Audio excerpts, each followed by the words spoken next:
there are some wounds that could have happened to you during childhood and then you haven't resolved it yet. They are designed the way they are supposed to. And I didn't know how that affected me until I saw in my birth chart that it really healed many of my wounds. So this particular profile in my little matrix is called the caretaker. From that regard, it is so accurate, whether it's your love life, your career, your strength and weaknesses, all this is just there for you to see and I would say make use of. Hello everyone, today I'm so excited to be doing this interview with my astrology teacher. Okay, I mean, she's not just an astrology teacher, okay? She's a renowned astrologist and also astrology teacher lah, because not every astrologist can teach ma, right? Okay, so welcome Mei Sim to this interview. And before I introduce her later on, I think I'll just start up with, why I'm doing this interview. Because I think for a singing teacher to do an astrology interview is a bit weird to most people, would you say? Yeah, but I think it really transformed how I lived my life the past, I would say, maybe 2 years, because I started learning from you in March 2023, actually. Yeah, it transformed my life. And also, I know you don't like to use the word wounds, but it really healed many of my wounds. Okay, so I'm going to explain how and why. Basically, right, what astrology did to me, okay, I actually stopped feeling guilty. Because, like every one of us has a unique birth chart, right? And, like I went to university to study psychology. It was a choice of my own, nobody forced me. I will happily study it. And yeah, at the same time, right, I got to a stage in my life when I felt like, oh my God, is this going to be the rest of my life? Like, because I was trying to do music, I was like writing songs and then learning songs, singing songs, thinking about music all the time. And then I fell into a mild depression, thinking like, oh my God, is this what I'm going to do for the rest of my life? And then I switched to try to do music, right? And I think in my 20s, some of my friends actually guilt tripped me because they were saying things like, oh, Bevlyn, actually your family, they're quite well-to-do lah, so that's why you can afford to do music. So at that time, I didn't know they were like struggling, to put themselves through university and had to do part-time jobs, but I didn't have to. And so for a while, I felt very guilty, I was like, oh my God, like, oh yeah, I can do music. I felt shame, and I felt guilt. It's so weird. Yeah. So when I study astrology, I realized that, this is what I'm meant to do in this lifetime. And, because my essential planets are in the recreational house. And if I don't do music, I just felt like dying, Yeah. So I stopped feeling guilty. I stopped feeling ashamed of like pursuing my passion and then others cannot. So that really changed me, my energy. And I also see from my birth chart that I'm somebody who has to put in a lot of effort in my body and to build an identity, That's why my pursuit to become a singer. And the funny thing is, right, being technical, Saturn in the first house, right? I discovered only maybe 5 years ago that I actually have a mild tongue tie, which means that I actually have to put in more effort than any natural singer to really try to get it going, to sing well, to speak well, and to put in more effort than a natural singer, for example, to learn from scratch how to sing. And also, and I also learned from my birth chart that there's such a thing as Saturn return, which means that if you put in hard work, consistency, discipline, you may get rewarded around, is correct me if I'm wrong, 28 to 29 years around 28 to 30 or so. 30 So it years, depends on the right? chart, yeah. Yeah, yeah. Around So there, yeah. so I got a shock, when I saw my chart, and I'm like, oh my God, actually I did win an award when I was 28, and I got signed to a record label when I was 28. It's like, it's right on the dot. Like, how freaky is that, Yeah. So when I met you, I think you transformed my world because I took two courses from you, the basic course and the intermediate course. Okay, so I remember I think I needed to travel in between, so there was a gap. But I didn't even wait for your intermediate course. I finished your basic course, right? And I sold away my agency that I had for 20 years, Yeah, so I mean, it was a torture for me towards the end of the 20 years, and I didn't know why. And then from your lessons, right, I realized that, because I was suppressing my Leo energy, which is the performer in me, because as an agent back then, if I wanted to grow my business, I have to groom other artists and singers and give them opportunities, right? So I have to actually like downplay myself and maybe say, this gig, maybe I don't want to do, maybe I give it to her.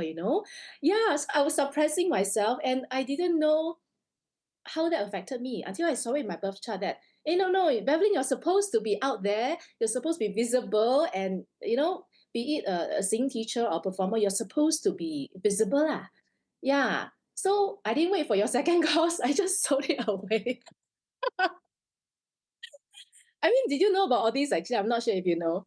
I mean, you did say in class that you let go of your agency. So I think you shared that on the first day of the PA course, the psychological astrology course. So I was surprised, but I did think that you were kind of at the edge, like at the end of it already. Mm, mm, Yeah, mm, mm, mm, mm, mm. yeah. Yeah, but I could have dragged on a few more years. I don't know. It just felt like I just felt like so tortured, and I think the course gave me the push because I can see everything. And the funny thing is, after I learned astrology, I just feel like like you take the red pill, and then there's a grid.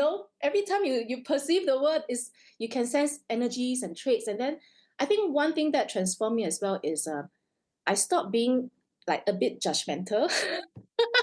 Because I used to think, how come this person is like that?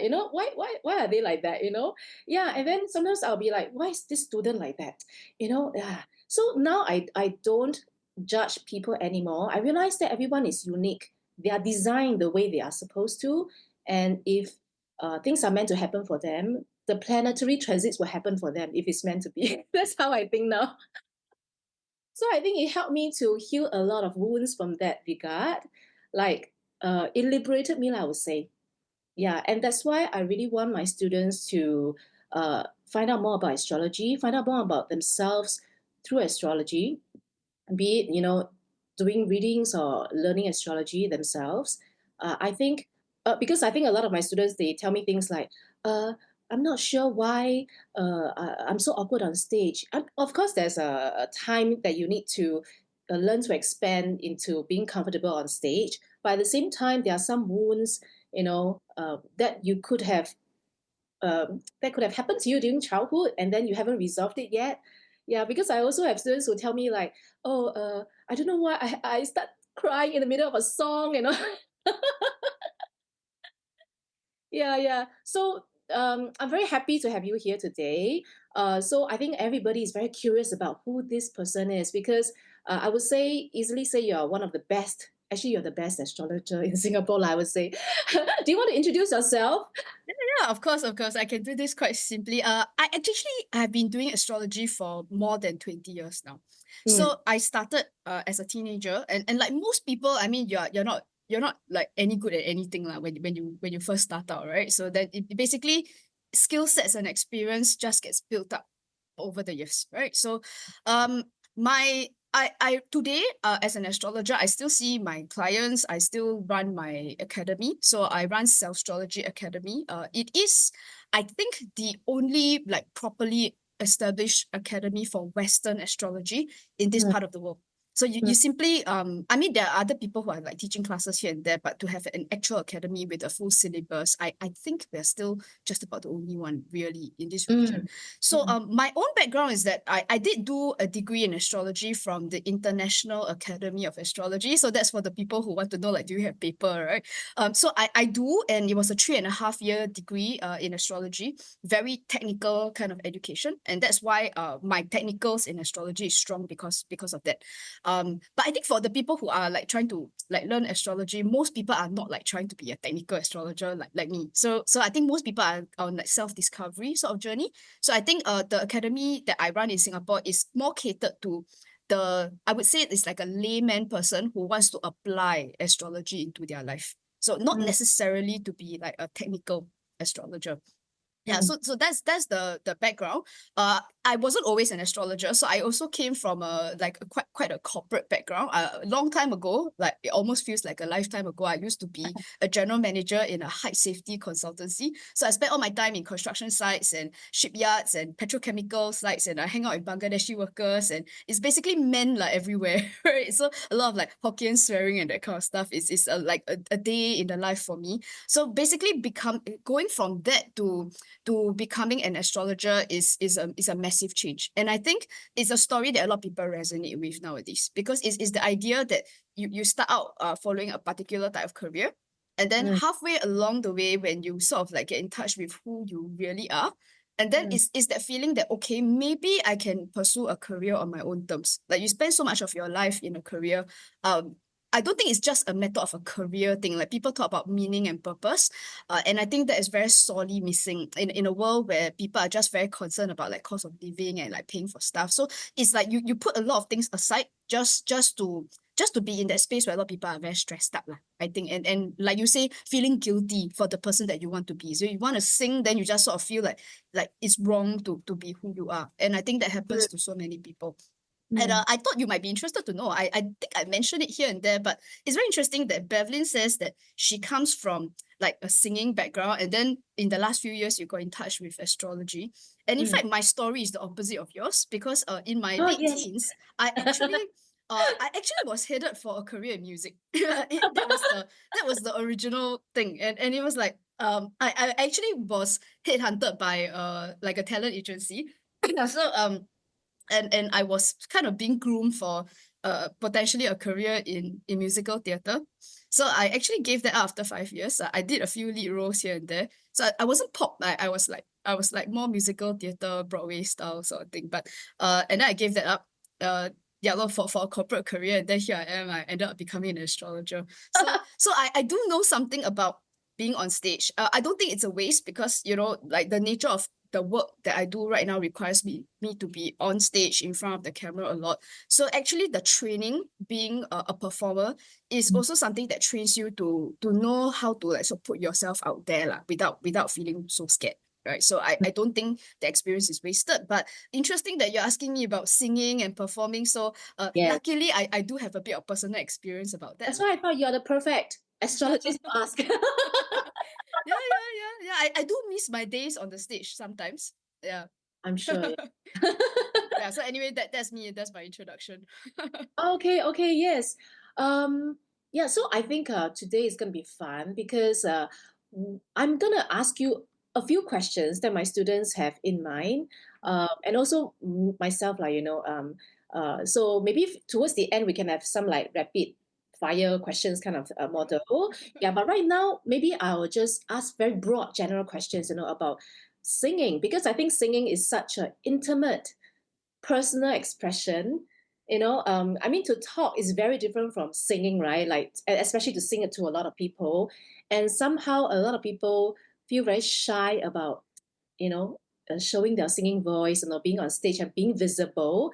So I'm just wondering, right, from the angle of astrology, are you able to explain to laymen, how this works? Because okay, first of all, do you want to explain what astrology is? Because I think some people think it's just like zodiac, Horoscopes, right? In the a magazine. magazine. Yeah. So okay, so I just want to start off first that if for the people who are listening and watching this, if you think astrology is like, you every year you sort of go and check out like what's in store for Gemini or Scorpio, Yeah. that stuff doesn't work, okay? Because there's like 8 billion people in the world population, right? So if you divide that by 12 signs, on average, every sign got like a few hundred million people. It cannot be that every single person will meet boyfriend that particular one, right? So it doesn't make any sense, okay? So which is why if there are intelligent people out there saying that astrology is like hogwash, right? I can see why people come to that conclusion, because then a lot of people think it's just, like horoscopes, right? So that stuff doesn't work, okay? So but what Bevlyn is talking about when she says the word astrology is actually based on this thing that we call a natal chart. That's how it is for most people, right? So you start with a birth date, a birth time, and a birth city. So 3 pieces of information that we need to cast a chart. So that Mm, particular chart is unique to you. So it's actually no person on earth has the same chart as you. So the nature of that chart, some of you have seen it before. It looks like a circle thing with a lot of like symbols all over it. So if you can't read it, of course, it looks like, hieroglyphics, right? But if you do, then basically you can see things like, for example, where people have different emphasis in certain parts of their life. That's the reason why some people are great researchers. So they go to universities and they do really well there. And then there are people who cannot even do their homework without their like mind sort of like going somewhere else, right? And then there are people who are very comfortably go into like dating situations, and there are people who are terrified. So basically the chart gives me a very clear idea of your view of the world. This includes everything from your personal life to your attitude towards money to relationships to career, everything lah, basically. So nowadays we take a very psychological view on profiling. So that makes it a little bit different from very traditional astrology where it's all about fortune telling. Then people want to know like when things are going to happen to them. And yes, astrology does have that history, but I think it has updated itself in more recent years, where I think your average person who is like, below the age of 60, I think it's you're starting to get the sense that people want to know, who am I, why am I here, and Mm, how can I best contribute myself and my talents and my skills. I think astrology answers that question for a lot of people, which mm. I'm not really sure if there's any other course or consultation that you can go to that helps you to uncover that information.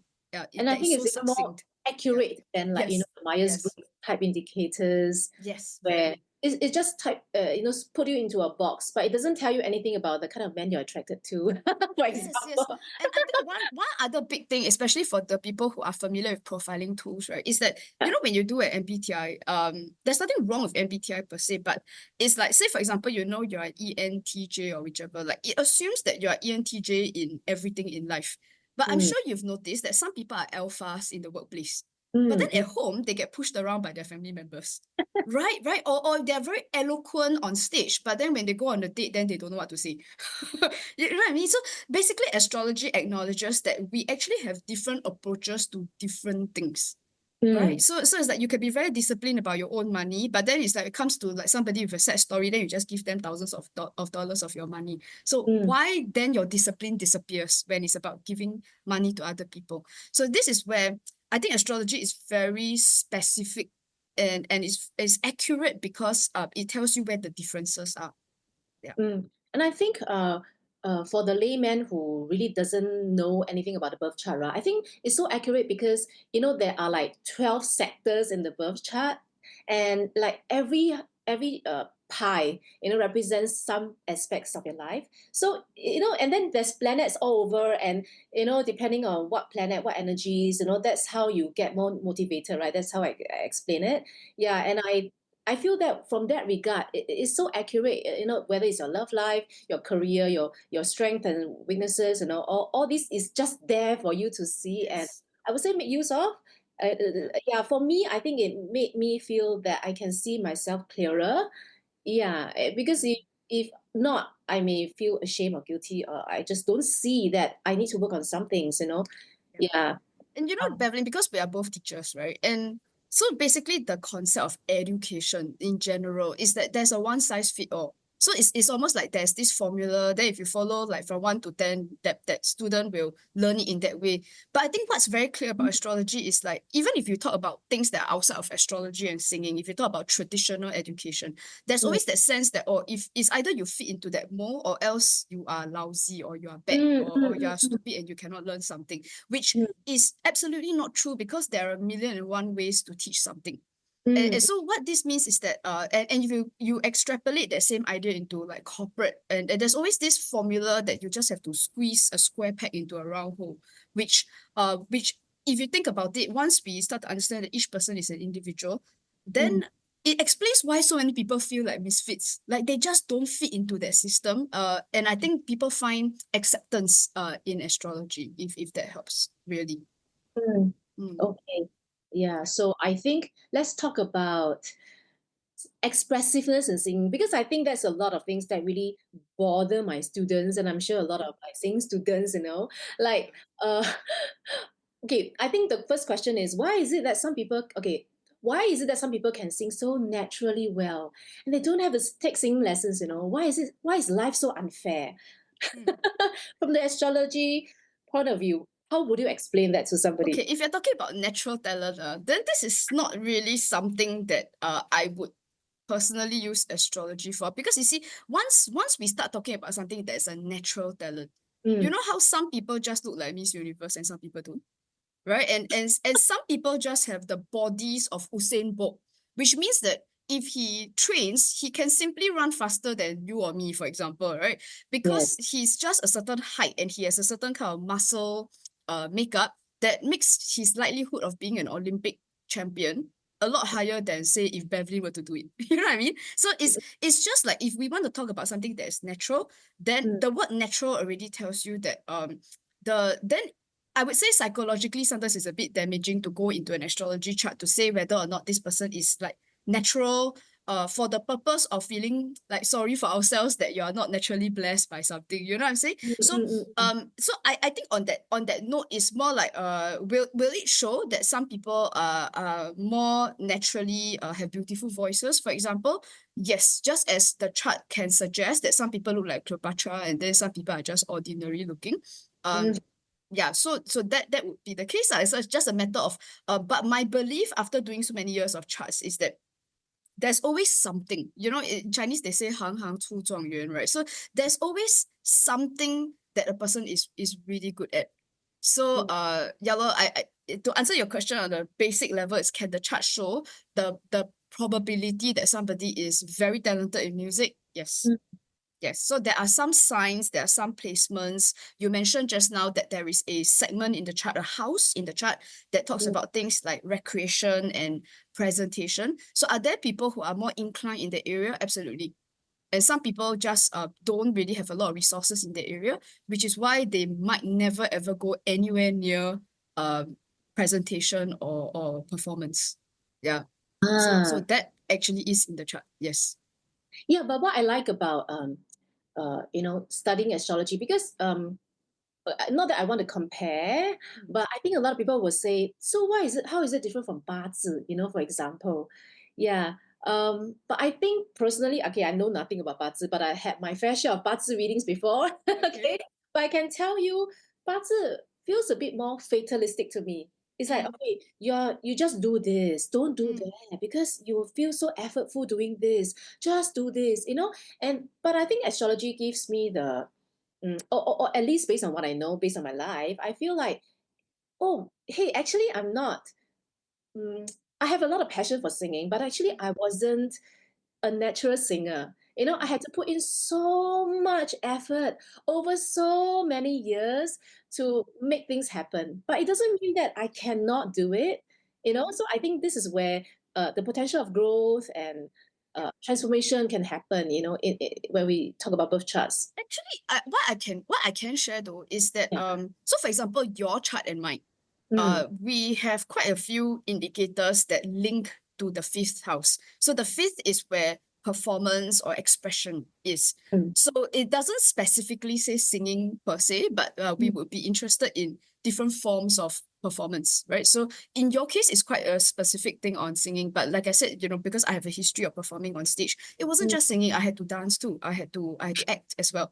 Yeah, and mm, I've emceed like a bunch of events and things like that. So it's like there are people like you and me who would take an interest in it. So whether or not we eventually make a career out of it is a personal choice, right? Whether you want to make a career out of it. But for example, my brother, for example, has got nothing in that house and he's mm, got barely any connection in his chart whatsoever to that particular house. So my brother has shown zero interest in being on stage. Yeah, on the rare occasions where somebody pass him a microphone and ask him to speak publicly, he garang gabut, right? Because he's just not comfortable with performance and mm, frankly has no interest in it. Yeah, so in a sense, both me and him were brought up in the same household, but mm, our charts also show us how we take our opportunities. Because Bevlyn, my parents are really into music. So when I was mm. growing up, we would be playing music all the time at home. But because I enjoyed myself so much, I would just sing songs around the house and annoy like everybody at home, right? So I had a lot of practice singing when I was younger. But if you think about it, my brother had the exact same upbringing, but he did not end up being a performer. So in that sense, you see, our chart is also not like what you got and what you didn't. Because actually, me and my brother got the same upbringing. But the thing is, because we are different personalities, to me, it was an opportunity. To him, it was like my annoying sister is singing all over the house again, right? So, Yeah. so I think the chart tells us not so much where we are talented, but rather where we wanted to go in the first place. Mm, Yeah. So for me, singing at home is an opportunity. I had practiced at home.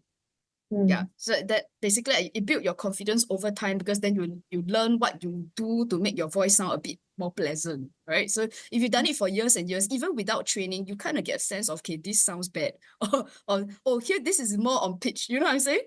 Yeah, Yeah, so yeah, then you just sort of learn over the years, you know. yeah, yeah, yeah. So, I mean, I'm just wondering, I'm sure there's also a lot of people, who want to pursue doing music. Yeah. But what kind of advice would you give them? Because from the astrology point of view, how would you empower them to say, am I really meant to do music or not? Yeah. Kind of thing. I Yeah. I think this idea about being meant to do something, right? Is a multi-layer answer that Mm, I can give to you. So I think if a person already knows from a very young age that they want to do music, then the logical thing, even if we don't talk about astrology, the logical thing is get yourself trained. ASAP, right? I mean, if it's like if you want to play the erhu, for example, right, that's also music. Then you want to go and take lessons as soon as you can, because if you ask any grown-up adult, even if they are in their 20s or their 30s, considered young, right? But the thing is, you try and get a 32-year-old to learn erhu, right? It's an uphill battle. But when you are 13 or 14 years old, so easy. Right. And also that's why when the kids who pick up musical instruments when they're in school, they join the band, they join like a Chinese orchestra or whatever it is. It's like there is something about the development. I'm no expert lah, okay. But the thing is, circumstantial evidence shows us that people who pick up musical instruments when they are younger is like riding a bicycle. You learn to mm, play the piano, you might forget, but you get back into it. Right. So the mm, thing here is that then I would say learn ASAP lah. Okay. Of course, not everybody has the financial resources or yeah, the luxury of that sometimes and things are getting expensive, right? So basically, is there a case where parents may not be able to afford? That may be so. mm, But logically get trained ASAP. Get as many opportunities as you can to perform. Because then all this is just chalking up your basically getting your experience lah. So that's mm, really important. But there's also the other school of thought, right? Which is that can you then mold somebody into a performer if you give them a lot of opportunities? Uh, mm, the weird thing is that there have been a lot of if you look at even in Hollywood, there were a lot of these child stars mm, who were very popular when they were younger. And by the time they get to about 14, 15 years old, they completely disappear. So that famous child star has now disappeared from entertainment. And what I sometimes realize is that some people decide after a while that this isn't for them. So that means, which is also another reason to go and get started ASAP. So that if you tried it, and then you decide at some point as an adult, there's something else I like to do, I don't want to perform, then that's also a personal choice. I think that's great too. Right. mm. And personally, I was one of those people. So by the time I got to about 24 years old, it was quite clear to me that I didn't think I wanted to make a career in entertainment. And which is why I quit. It didn't mean that I didn't get opportunities, precisely because I got opportunity that I knew it wasn't for me. You know? Right, right. Because So we experienced it, then we realized it's not what I thought it's yeah, gonna be like. It didn't make yeah. me feel that, it's fulfilling maybe. Yeah. Yes. And Yeah. there are so many adults who missed the opportunity. Basically, they got chicken when they were younger, or then they just didn't take their opportunities. And you get into your 40s and your 50s and you start thinking about like, what if only I tried when I was younger, then this kind of regret a bit not worth it already, right? You don't want to get into it when you're 46. You want to go and go, do it when you're 16 and know for sure if you want to do it for a career or not. And there are Also actually a lot of agree. opportunities to perform. But Mm, having said that, can somebody get into it later in life? Sure, they can. And there are just different forms of entertainment that come up. There are also actors who get into acting like, later in life, and then they just play the roles of older people. There's nothing wrong with it. But what I'm saying is that if you want to make a career out of it, as with any career, not just entertainment, right? You want to get into it ASAP, you know? yeah, yeah, Yeah. yeah, yeah, yeah. So would you be able to see that this person, uh, gets into music at a later age? would that Mhm. be visible in the birth chart actually? Yeah, And why not? Why not? I mean, it's like the logic here is that the music is always like a combination of talent and technique. Is both, right? So if what you have is talent but you don't have technique, then the logical thing is get yourself a very good teacher ASAP. yeah, Is right. I mean, there's talented people who can do the karaoke stuff, right? But there's a huge difference between a karaoke singer and mm, somebody who's actually been trained. And mm, most real singers can tell instantly whether that person has had training or not. It's a you can tell straight away. And usually if you want a career in something, those people are usually the trained singers, right? Usually the purely talented ones, it's at some point you can tell that the training isn't there. Yeah. oh, you think so? Yeah, yeah. You don't think so? I mean, I'm talking to the singing teacher here. I mean, you do you not know the difference? Like when you hear somebody who is not very trained, you can tell, right? I know, and I always tell people that, let's say out of 100 people, the person, right, who doesn't need vocal lessons, like naturally can sing so well, those American shows, whatever show, at age 9, 10, 11, 12, like, sing so well, naturally better than the average person. I think the percentage is so low. I think if you want to sing well, right, you have to take lessons to get to excellence. And even very famous singers, they do have vocal coaches that they don't tell you about. The thing is, I think when people, so I don't know this is useful for your students, but if you Mm, see on like America's Got Talent or X Factor, and then mm, some person shows up and just sings like an angel, right? mm. Uh, I'll bet with you, they've had coaching. They've had training, it's like, and sometimes the training isn't like, maybe they haven't gone to some fancy academy or whatever, but Yes, yes. there's there's somebody who has coached them, right? So it's like Mhm. when you've done your research, you're going to realize that someone's got an opera There's singing a vocal coach degree. behind that they may not want to reveal, you know. Yes, yes, yes. I mean, there's the odd person who can belt out a tune or whatever, but Yeah, to yeah, do this on a regular basis, to sing every day for a living, you do need training. Yeah. yeah, yeah, yeah. It's, I agree. Yeah, and that's why I think a lot of people they feel like I'm disadvantaged because you look at this 11-year-old child.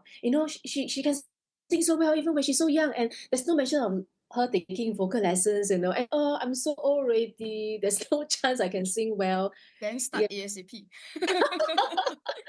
are you selling my lessons? No, absolutely. Like, it's okay. So yes, I am selling your lessons because I do know I've never attended Bevlyn's lessons, but I do have your profile. I know how hard Bevlyn works for her students. Oh, But thank but you.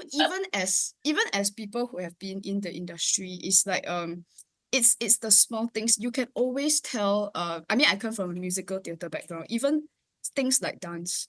So there are Mm, people who sure I'm sure you go to a dance club and there's that one person who's got moves and whatever, right? But it's like when you watch your Hollywood movie and you see that one person with amazing moves, trust me, that person has a training. That person has mm, gone to classes.